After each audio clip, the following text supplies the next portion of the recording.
একটা ছোট্ট গ্রাম ছিল, নাম ছিল কালো জল।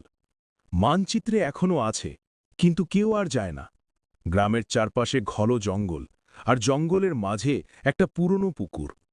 লোকে বলে পুকুরের পানি কালো হয়ে গেছে, কারণ সেখানে একবার গোটা গ্রামের লোকজন ডুবে মরেছিল।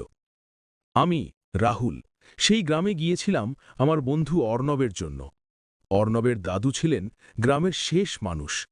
তিনি মারা যাওয়ার পর অর্ণব বলল, দাদুর শেষ ইচ্ছে ছিল আমি গ্রামের পুরনো বাড়িটা দেখে আসি।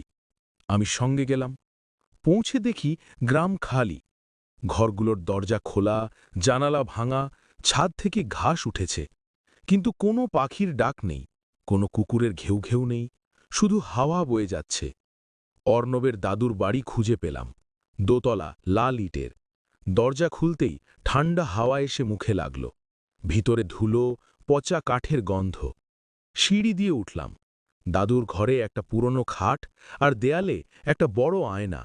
আয়নার কাছে ধুলো জমে আছে, কিন্তু মাঝখানটা পরিষ্কার, যেন কেউ নিয়মিত মুছে রাখে। অর্ণব বলল, দাদু বলতেন আয়নাটা কখনো মুছতে নেই।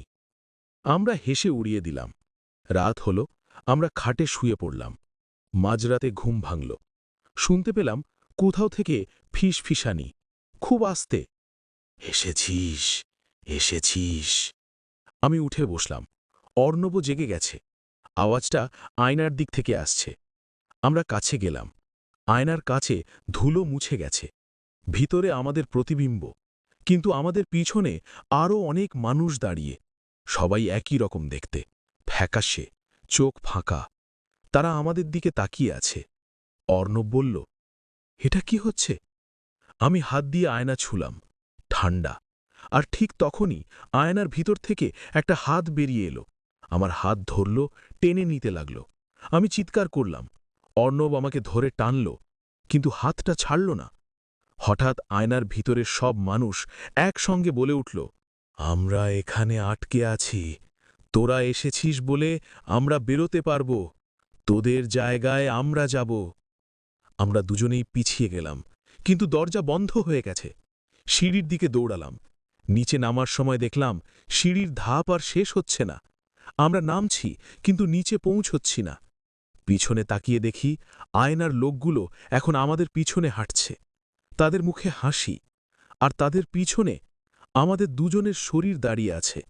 আমরা যেখানে ছিলাম সেখানেই, কিন্তু চোখ বন্ধ। আমরা বুঝতে পারলাম আমরা আর বাইরে নেই, আমরা আয়নার ভিতরে ঢুকে গেছি। আর যারা বাইরে দাঁড়িয়ে আছে তারা আমাদের জায়গা নিয়েছে। সকালে গ্রামের লোকে, যারা আর আসে না, যদি কেউ আসে দেখবে বাড়ির দরজা খোলা, ভিতরে দুজন ছেলে দাঁড়িয়ে হাসছে, কিন্তু তাদের চোখ ফাঁকা। আর আয়নায় কেউ নেই, শুধু খালি ঘর।